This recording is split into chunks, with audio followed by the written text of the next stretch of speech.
வணக்கம் மக்களே, மீண்டும் ஒரு காணொளியில் உங்கள் அனைவரையும் சந்திப்பதில் பெருமகிழ்ச்சி.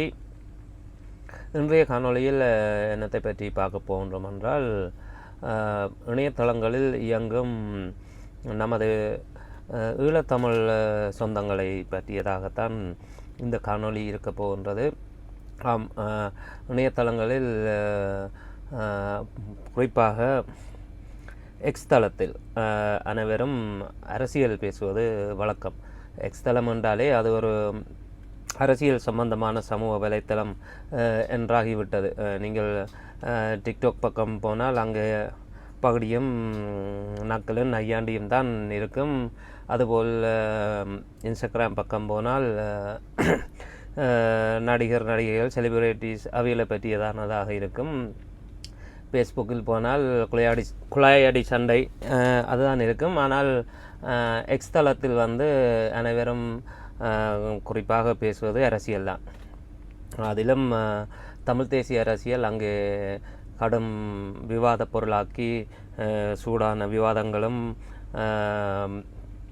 பேச்சுக்களும் என்று பலதரப்பட்ட நிகழ்வுகள் அங்கே அரங்கேறும்.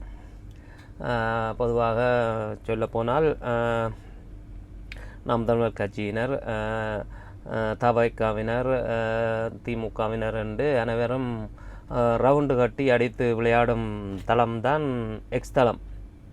அங்கே குறிப்பாக நாம் தமிழர் கட்சி மற்றும் அண்ணன் சீமான் பற்றிய தகவல்கள், செய்திகள் வரும் பொழுது சில ஈழத்தமிழர்கள் அவற்றுக்கு கடும் எதிர்ப்பு தெரிவிப்பார்கள். என்ன செய்தாலும் அதனை விமர்சன நோக்குடனேயே பார்ப்பார்கள். குறிப்பாக ஒரு ஐடி, இந்த அவுட்டீஸ் என்ற ஒரு நபர் ஆள் எப்படி இருப்பார் என்றும் யாருக்கும் தெரியாது. ஆனால் அண்ணன் சீமானை பற்றியோ அல்லது நாம் தமிழர் கட்சியை பற்றியோ ஒரு தகவல் வந்துவிட்டால், அது இளம் சார்ந்ததாக வந்துவிட்டால் இவர் வரிந்து கட்டி கொண்டு வந்து விடுவார் முதலாளாக சண்டை பிடிப்பதற்கு. நாம் தமிழர் கட்சியும் அண்ணன் சீமானும் ஈழம் பற்றி கதைச்சாலோ, ஈழம் சம்பந்தமான நிகழ்வுகளில் ஏதாவது நடந்துவிட்டாலோ குற்றம் பிடிப்பதில் முதன்மையானவர் இவர். குறிப்பாக சொல்ல வேண்டுமென்றால், நடந்து முடிந்த மே 18 இனவணைப்பு நாளில் அண்ணன் சீமான் பகுடி சொல்லிவிட்டார், விஜயை பேசிவிட்டார், கைதட்டி விட்டார், அவரின் தொண்டர்கள் சிரித்து விட்டனர் என்பது இவரின் பெரிய குற்றச்சாட்டில் ஒன்று. இவர்களுக்கு தெளிவாக எடுத்து சொன்னாலும் அவர்கள் மண்டையில் ஏறாது. ஏனென்று சொன்னால் அவர்கள் தலை முழுக்க நாம் தமிழர் கட்சி எதிர்ப்பும் சீமான் அண்ணன் மீதான வன்மமும். நினைவேந்தல் பொதுக்கூட்டம் என்பது அங்கு இறந்த மக்களை நினைவு கூர்ந்து அவர்களுக்கான அஞ்சலிகளை செலுத்தி அவர்களுக்கான நீதி வேண்டி நடத்தப்படும் ஒரு நிகழ்வு. அது ஒரு 4-5 மணித்தியாலம் நடக்கும் நிகழ்வு என்று சொன்னால், மக்களை நினைவேந்தி விட்டு அவர்களுக்கு அஞ்சலி செலுத்திவிட்டு அவர்களுக்கு நீதி வேண்டி நாங்கள் என்ன செய்ய போன்றோம் என்று அரசியல் பேசும் ஒரு மாநாடாகத்தான் பின்னர் அது நடைபெறும். அங்கு அரசியல் கட்சி நாம் தமிழர் கட்சி அது நினைவேந்தல் கூட்டம் செய்கிறது. நினைவேந்தல் முடிந்த பின் அவர்கள் தங்களின் அரசியல் தான் பேசுவார்கள். அரசியல் தான் பேசப்பட வேண்டும். ஒவ்வொரு மனிதரின் சிரிப்புக்கு பின்னாலும் ஒவ்வொரு காரணம் இருக்கும். அனைத்து சிரிப்புகளும் மகிழ்ச்சியினால் ஏற்படுவது இல்லை என்பதை மக்கள் அறிந்து கொள்ள வேண்டும். கோபத்திலும் சிரிப்பு வரும், மகிழ்ச்சியிலும் சிரிப்பு வரும், பொறாமையிலும் சிரிப்பு வரும், அழுகையிலும் சிரிப்பு வரும். எந்த இடத்தில் எப்படி சிரிக்கிறோம், என்னத்துக்கு சிரிக்கிறோம் என்பதில் பொருள் பல பொதிந்து உள்ளது. அதுபோல அவர் மீண்டும் மீண்டும் விவாதிப்பது, எங்கு விவாதங்கள் ஏற்பட்டாலும் அண்ணன் சீமானை தேசிய தலைவர் அழைக்கவில்லை, வந்து பார்க்க சொல்லி தேசிய தலைவர் அழைக்கவில்லை என்றும், சேரலாதன் தான் அவரை அழைத்ததாகவும், திரைப்படம் சம்பந்தமாக அழைத்ததாகவும், அங்கு போன சீமான் அண்ணன் சேரலாதனின் காலில் விழுந்து உருண்டு என்னை ஒரு தடவை தலைவரிடம் கூட்டிக் கொண்டு போ என்று சொன்னதின் பிரகாரம்தான் சீமான் அண்ணனை தலைவரிடம் கூட்டிக் கொண்டே காட்டியதாக ஒரு தகவலை சொல்லுகிறார். இது எவ்வளவு ஒரு அபத்தமான கருத்து என்று அவருக்கு புரியவில்லை. தேசிய தலைவரை யாராவது சாதாரணமாக அழுது மன்றாடி பார்த்துவிட முடியுமா? ஒரு போராளியிடம் போய் நான் தலைவரை பார்க்க வேண்டும், அதுவும் ஒரு வேற நாட்டு குடியுரிமை உள்ள ஒருவர் தமிழீழத்துக்குள் வந்து நின்று கொண்டு நான் தலைவரை பார்க்க வேண்டும் என்று ஒற்றைக்காலில் நின்றதினால் சேரலாதனும் நடேசன் அண்ணாவும் அவர்களும் சீமான் அண்ணனை கூட்டிக் கொண்டே காட்டியதாக சொல்கிறார். தலைவரின் கட்டளை இல்லாமல் பொட்டம்மானின் அனுமதி இல்லாமல் வேறு நாட்டிலிருந்து ஒருவரை விடுதலை புலிகளின் உறுப்பினர்களோ மற்ற தளபதிகளோ அழைத்து கொண்டு நாட்டுக்குள் வர முடியாது என்பது சிறு குழந்தை கூட தெரியும். தலைவர் ஒருவரை பார்க்க விரும்பினால் என்ன நடக்கும் என்பது போராளிகளுடன் பழகியவர்களுக்கு தெரியும், போராட்ட வரலாற்றை அறிந்தவர்களுக்கு தெரியும். தலைவர் ஒருவரை பார்க்க வேண்டும் என்று சொல்லிவிட்டால் அந்த நபரின் பேக்ரவுண்ட், அவர் சமீபமாக அவரின் நடவடிக்கைகள் என்று அனைத்தும் வந்து போராளிகளால் அலசப்படும். அதன் பின்னர் தான் அவருக்கு பார்ப்பதற்கான அனுமதியை வழங்கப்படும் அல்லது சொல்லப்படும் இந்த நேரத்தில் அவரை பார்க்க வேண்டாம், வேறொரு சந்தர்ப்பத்தில் பார்க்கலாம் என்று சொல்லி. அப்படியான நிலைமை இருக்க வேறொரு நாட்டிலிருந்து வந்தவர் போராளியிடம் கெஞ்சியதால் கூட்டிக் கொண்டே காட்டினர் என்று சொல்வதெல்லாம் இது சீமான் அண்ணனை இழிவுபடுத்துவதில்லை, இது தலைவரை இழிவுபடுத்துவது, போராளிகளை இழிவுபடுத்துவது. நீங்கள் அதைவிட திராவிடர்கள் போல் சீமான் பிரபாகரன் அண்ணனை பார்க்கவில்லை, போட்டோஷாப் தான் செஞ்சது அந்த படங்கள் என்று சொல்லிவிட்டாலே இலகுவாக பிரச்சனை முடிந்துவிடும். ஆனால் இப்படி சொல்வதென்பது அனைவரையும் இழிவுபடுத்தும் ஒரு செயல். இதை நான் நேரடியாக அவரிடமே எழுதினேன். ஆனால் அவர் அதுக்கு பதிலை சொல்லவில்லை. இல்லை உங்களுக்கு ஒன்றும் தெரியவில்லை, நீங்கள் கற்றுக்கொள்ள வேண்டியது நிறைய இருக்கின்றது என்று சொல்லி மலப்பலான பதிலை சொல்லிவிட்டு சென்று விட்டார். மற்றது இன்னும் ஒரு நபரை பார்க்க வேண்டும் என்று சொன்னால் அது மிஸ்டர் பழு. இவரையும் யாரென்று இதுவரைக்கும் எவருக்கும் தெரியாது, இவரின் பெயரும் தெரியாது, இவரின் படமும் தெரியாது, எப்படி இருப்பார் என்றும் தெரியாது, எங்கே இருக்கின்றார் என்றும் தெரியாது. ஆனால் ஆஸ்திரேலியாவில் இருப்பதாக சிலர் புலனாய்வு செய்து சொல்கின்றனர். அதன் உண்மை தன்மை தெரியவில்லை. அவர் போடும் சில புகைப்படங்கள், சாப்பிடுவது, வழியில் போவது, அதில் பார்க்கும் பொழுது ஆஸ்திரேலியா போல் தான் தெரிகின்றது. சரி, அவரின் அரசியலுக்கு வருவோம். அவரும் தன்னை ஒரு தமிழ் தேசியவாதியாக காட்டிக்கொள்ளும் நபர். ஆனால் திராவிட தந்தை பெரியாரின் மீது மிகவும் பற்றுக்கொண்ட ஒரு பெரியாரியவாதி. பெரியாரிடமிருந்து தான் அறிவை நேரடியாக வாங்கியது போன்று கதைக்கக்கூடிய ஒரு நபர். பெரியார் இல்லாவிடில் ஒன்றுமில்லை என்று சொல்லக்கூடிய நபர். ஆனால் அவர் ஈழத்தில் பிறந்தவர். அவருக்கும் பெரியாருக்குமான தொடர்பு என்ன, அவர் எந்த காலத்தில் பெரியாரை படித்தார் என்றதெல்லாம் புலப்படாத ஒன்று. ஈழத்தில் பிறந்து, ஈழத்தில் வளர்ந்து, ஈழத்தில் படித்தவர்கள் பெரியாரை படிப்பதே இல்லை. பெரியாருக்கு அங்கு சிலையும் இல்லை, பெரியாருக்கு அங்கு பாடத்திட்டத்தில் இடமும் இல்லை. பாரதியார் இருக்கிறார், கண்ணதாசன் இருக்கிறார், ஆனால் பெரியார் இருந்ததில்லை. ஆனால் அந்த பெரியார் தான் தனக்கு அரைவாசான் என்று எப்பவும் வெளுத்து வாங்கும் பழு.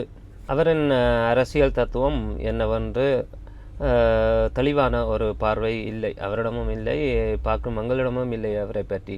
ஏனென்று சொன்னால் ஒரு கால் திராவிடம் என்பார், பெரியார் என்பார், பின்னர் கமலஹாசன் என்பார், பின்னர் நாம் தமிழர் என்பார், திடீரென்று பார்த்தால் விஜய் என்று சொல்லுவார், இப்போ திரும்ப நாம் தமிழர் பக்கம் வந்து நிற்கின்றார். மிஸ்டர் பழுவின் வாதத்திறமை என்பது சொல்லில் அடங்காது. அப்படியான வாதத்திறமை உள்ளவர். அவர் திமுக கட்சிக்காரரை மடக்கிய பதிவுகள் என்பது நிறைய இருக்கின்றது. அதற்கெல்லாம் சில்லறையை அள்ளி எறிந்தவன் நான். பின்னர் தான் எனக்கு புரிந்தது அது வாதத்திறமை இல்லை, பதில் கூற முடியாதவனிடம் பதில் இருக்காது, அதனால் அவன் மடங்கி போய்விடுவான். அதனால் தான் அவரின் கேள்விகள் பலமானதாக இருந்தது. நாங்கள் கேட்கும் கேள்விகளுக்கு பதில் இல்லாமல் எங்களை பிளாக் செய்து விட்டார், என்னையெல்லாம் பிளாக் செஞ்சு விட்டார். அது அன்றுதான் எனக்கு புரிந்தது இவரிடம் வாத திறமை இல்லை. திருப்பி அடிக்க முடியாதவனை அடித்தால் அவன் திருப்பி அடிக்க மாட்டான், விழுந்துதான் கிடப்பான் என்பவனை போட்டு மிதிப்பது. நாங்கள் ஒரு ஆக்கப்பூர்வமான கேள்வி கேட்டால் பதில் இல்லை, உடனே பிளாக் செய்து விடுவது. இணையதளத்தில் யார் யாரெல்லாம் மற்றவரை இப்போ ஆபாசமாக பேசுபவனை பிளாக் செய்யலாம், தடை செய்யலாம், இவன் சரி வராது, ஆள் வேண்டாம் என்று சொல்லி. ஆனால் எதிர்த்து கேள்வி கேட்பவனை ஒருவர் பிளாக் பண்ணுறார் என்று சொன்னால் அவரிடம் கருத்து இல்லை, அவரிடம் பதில் இல்லை என்பதுதான் பொருள். நாங்கள் ஆபாசமாக திமுக கட்சிக்காரர் போல் ஆபாசமாக கேள்விகள் கேட்பதில்லை, அது எங்களின் பழக்கமும் இல்லை. நாங்கள் நியாயமான கேள்விகளைத்தான் முன்வைப்போம். அந்த கேள்விகளுக்கு பதில் இல்லை என்னும் பட்சத்தில் எங்களை அப்படியே மடக்கி விடுவது அண்ணனின் திறமைகளில் ஒன்று. அப்படியே அது இருக்க இங்கே நான் இந்த 2 பேரை மட்டும் குறிப்பாக சொல்கிறேன். ஆனால் இணையதளத்தில் நிறைய பேர் படி இயங்குகின்றனர், பெயர் முகம் இல்லாதவர்கள். ஒரு பொய்யான பேருக்கு பின்னால் ஒளிந்திருந்து கொண்டு கம்பு சுத்துவது யாருக்கும் எந்த விதமான பலனையும் அளிக்கப் போவதில்லை. உங்களுக்கு நாம் தமிழர் கட்சியின் அரசியல் மீதும் அவர்களின் கொள்கைகள் மீதும் அவர்களின் நடவடிக்கைகள் மீதும் விமர்சனம் இருக்கலாம், வெறுப்பு இருக்கலாம். அதுக்காக ஒட்டுமொத்தமாக உங்களுக்குத்தான் ஈழத்தை பற்றி தெரியும், தலைவரை பற்றி தெரியும், மற்றவர்களுக்கு ஒன்றும் தெரியாது என்பது போல கருத்துக்களை நீங்கள் ஒரு பொய்யான பேரின் பின் நின்று ஒளிந்து நின்று எழுதுவது பல சந்தேகங்களை தமிழர் மத்தியில் ஏற்படுத்தலாம். இது உண்மையாகவே தமிழர் தானா, அல்லது இவர் யாருக்காக இயங்குகிறார், இவர்கள் யார் என்று எங்களுக்கு சந்தேகம் வருவது இயல்புதான். உங்கள் கருத்துக்கள் எங்கள் மத்தியில் வலுவிழந்து போவதற்கும் இதுதான் காரணம். உங்களை உதாசீனம் செய்துவிட்டு தான் செல்ல வேண்டும். என்றால் நீங்கள் யார் என்று எங்களுக்கு தெரியாது, உங்களை நீங்கள் வெளிப்படுத்த வேண்டும். நாங்கள் எந்த ஒரு நாட்டுக்கு எதிராகவும் எந்த ஒரு மனிதர்களுக்கு எதிராகவும் சதித்திட்டம் தீட்டவில்லை. கருத்துக்கள் எங்களின் உரிமைகள் அவற்றைத்தான் பேசுகின்றோம். அதனால் நீங்கள் உங்கள் முகத்தை காட்டிக்கொண்டு பேசலாம், அதில் எந்த தவறும் இல்லை. உங்களின் கருத்துக்கள் வலுப்பெற வேண்டுமாயின் நீங்கள் உங்களை தெரிவுபடுத்த வேண்டும். நீங்கள் யார், உங்களால் ஈழ தேசத்துக்கு நடந்த நன்மைகள் என்ன, அல்லது நீங்கள் யாருடைய ஆதரவாளர் என்பவற்றை நீங்கள் தெரிவித்துக் கொள்ள வேண்டும். ஒரு பொய்யான பேருக்கு பின் இருக்கும் நபர் யார் என்று யாருக்குமே தெரியாது. நீங்கள் கூறும் கருத்துக்கள் விமர்சனங்களையே எழுப்புகின்றது. பொய்யான பேரின் பின் இருந்து எழுதுவதற்கு இது ஒன்றும் தொடர்கதையும் இல்லை, கட்டுக்கதைகளும் இல்லை. நாங்கள் இங்கு பேசுவதெல்லாம் அரசியல், எம்மை பாதிக்கும் அரசியல் தான் அனைவரும் பேசுகின்றோம். நாம் தமிழர் கட்சி பேசுவதும் அரசியல். அவர்கள் ஒன்றும் கதை எழுதி கொண்டு இருக்கவில்லை. நீங்கள் புனைப்பெயரின் பின்னால் இருந்து எழுதுவதெல்லாம் கதைகளாகவே பார்க்கப்படும். ஈழ மக்கள் உங்கள் முகங்களை காட்டுவதில் இனி எந்த பிரச்சனையும் இல்லை. பல முன்னாள் போராளிகள், போராட்டத்தில் இருந்தவர்களை இப்பொழுது நாடு திரும்பி போய் வருகின்றனர். எந்த விதமான பிரச்சனையும் இல்லை. பொதுமக்கள் நீங்கள் இதில் பயப்படுவதற்கு ஒன்றுமில்லை. உங்கள் கருத்துக்களை தாராளமாக தெரிவிக்கலாம். உங்களை யாரும் பிடித்து வதைக்கப் போவதில்லை. அந்த காலம் கடந்து விட்டது. நாங்கள் அந்த நாட்டுக்கு எதிராக எந்த சதி திட்டமும் தீட்டவில்லை. எங்களுக்கு நடந்தவற்றை கேள்வி கேட்கின்றோம், எங்களுக்கான நியாயங்களை கேட்கின்றோம் உலகரங்கில். அதற்கான அரசியல் இங்கே நடக்கிறது. அதற்கான அரசியல் தான் தமிழ் தேசியம். அதை பேசுவதற்கு யாரும் தயங்க வேண்டாம், எவருக்கும் பயப்படவும் வேண்டாம். நீங்கள் வழியில் வாருங்கள், உங்கள் முகத்தை காட்டுங்கள், நீங்கள் யார் என்று சொல்லுங்கள். அதன் பின்னர் உங்களின் முறைப்பாடுகளுக்கு நாங்கள் தகுந்த பதில் அளிக்கின்றோம்.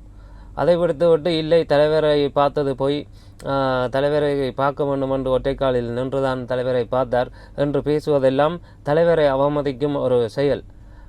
அப்படி யாரும் அங்கே பார்த்து விட முடியாது தலைவரை அழுது புலம்புவதனால். இதெல்லாம் என்ன மாதிரியான கதை? இவ்வாறான கதைகள் நிப்பாட்டப்பட வேண்டும். அது ஈழத்தமிழர் என்று சொல்லி கொண்டு நீங்கள் ஈழத்தமிழரா என்ற கேள்வியை எழுகிறது. நீங்கள் யார் என்று எங்களுக்கு தெரியவில்லை. நீங்கள் இப்படியான சேட்டை வாரி அடிப்பது இது தலைவர் மீதும் போராளிகள் மீதும் சேட்டை வாரி அடிப்பதற்கு சமன். நீங்கள் சொல்வது தமிழ்நாட்டிலிருந்து ஒருவர் படம் எடுக்க வந்தாராம். அங்கு ஒரு போராளியிடம் கெஞ்சினாராம், என்னை தலைவரை கூட்டிக்கொண்டே காட்டு என்று சொல்லி. அதனால் தலைவரை கூட்டிக்கொண்டே காட்டப்பட்டதாம். இது என்ன தலைவர் என்ன நடிகர் விஜயும் புஷியானந்திட்ட போய் கேட்குறதுக்கு என்ன இருக்கா, கூட்டிக்கொண்டு போங்க விஜயனா பார்க்காண்ட கூட்டிக்கொண்டு போகிற மாதிரியான செயலா இது? 2009 ஆயுதங்கள் மௌனிக்கப்பட்ட பின், தமிழீழ அரசு செயலற்று போன பின் தமிழ் தேசியம் தமிழ்நாட்டில் எழுந்தது.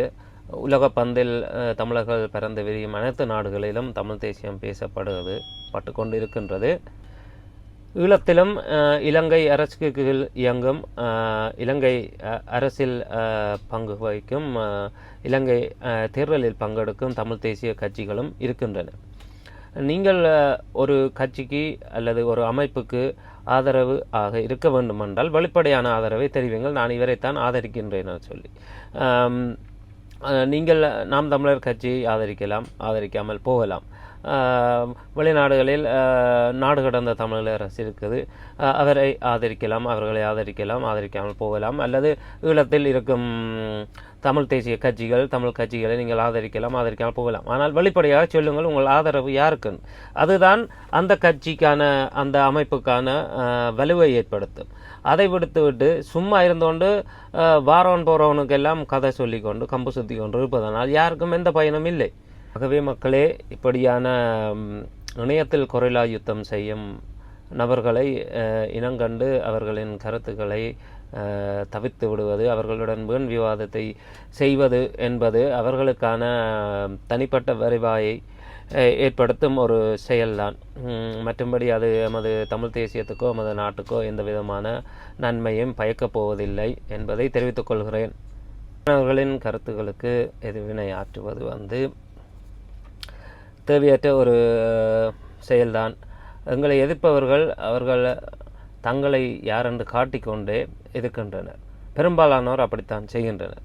ஆனால் தமிழ் தேசியத்துக்கு ஆதரவு போல் இருந்து கொண்டு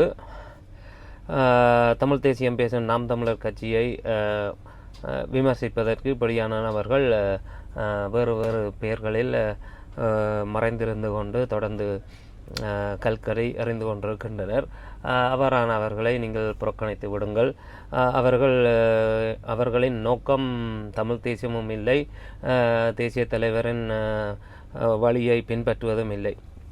தங்களின் சுய லாபத்துக்காக தேசிய தலைவரை தூக்கி கொண்டு வருகின்றனர். இவர்களை புறந்தள்ளி விடுவது தான் அனைவருக்கும் நல்லது. நாங்கள் தொடர்ந்து பயணிப்போம் எமது அரசியல் களத்தில். இதை பற்றி உங்கள் கருத்துக்களை தெரிவியுங்கள் மக்களே. நீங்களும் இப்படியான நபர்களிடம் சண்டை பிடித்து பிளாக் செய்யப்பட்டிருந்தால் சொல்லுங்கள். என்னை பழுவேட்டையர் பிளாக் செய்து கணனாக்களாகிவிட்டது. இந்த அவுட்டிஸ் என்பவர் தான் இன்னும் பிளாக் செய்யவில்லை. ஆனால் கேள்வி கேட்டால் நாங்கள் கேட்பதொன்று, அவர் அளிக்கும் பதில் ஒன்றாக இருக்கும். எப்படி திமுககாரர் பதில் அளிப்பார்களோ அதே போல் தான் பதில் அளிப்பார். வேறு என்ன சொல்வது மக்களே, உங்கள் கருத்துக்களை தெரிவிங்கள். இங்கு மீண்டும் ஒரு காணொளியில் சந்திக்கும் வரை நன்றி, வணக்கம்.